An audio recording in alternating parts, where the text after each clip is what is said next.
I'm a contemporary artist. I do still use photography, but I'm mostly an installation artist. But apart from that, I'm also a scientist, and I've always combined art and science. I come from biology, but now I ended up in space exploration. So I'm active in the world of reimagining the future of mankind in outer space. That's what I'm doing at Delft University of Technology.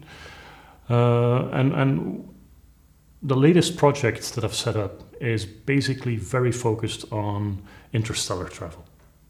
How can we build systems that enable humanity to go to a different star system? By the way, interstellar travel is not intergalactic travel. Some people kind of mix it up. They think we're thinking about making systems to visit another galaxy. At this point, there is no way we can physically reach a different galaxy. This is about interstellar travel, reaching a different star, which is physically possible. The nearest star system, Alpha Centauri, is about 4 light years away, which means if you would travel at the speed of light, you would get there in 4 years, obviously. But if you would reach the speed of light, let's say 10% of the speed of light, that would take you 40 years, which is still a reasonable amount of time. But there's something very particular about interstellar travel, which is you don't know what's going to happen. It's an unpredictable, uncertain future. It's like a paradox. How, as an engineer, do you build a system for a future you have no idea about? This seems like impossible.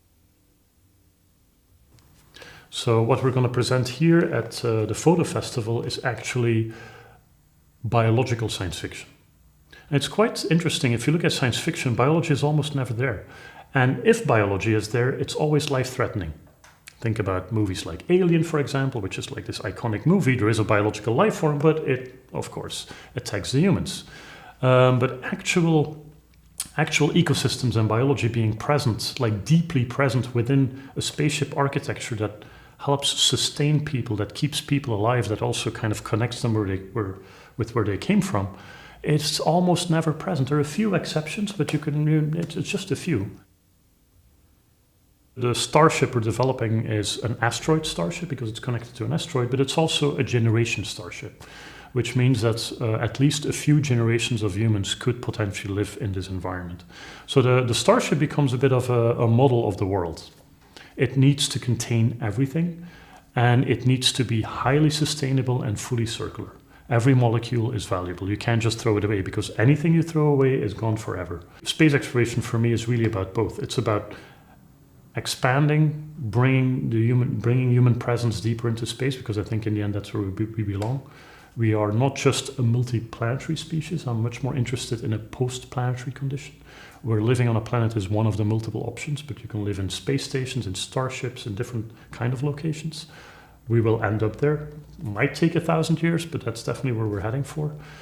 But at the same time, constantly bringing back what we learned from space, which is what space agencies do all the time and try to communicate all the time, that what they learn is being brought back to Earth all the time. Unfortunately, I think humanity is spending ridiculously too much money on developing warfare technology. So it's really unfortunate that humanity is putting its most efforts, its most talent and imagination in creating objects to destroy other people. That's just such a sad situation. So when people start complaining about space exploration, I'm always like, if you want to complain about one single thing, I think there is another one you need to complain about, instead of complaining about sending satellites into space and exploring deep space.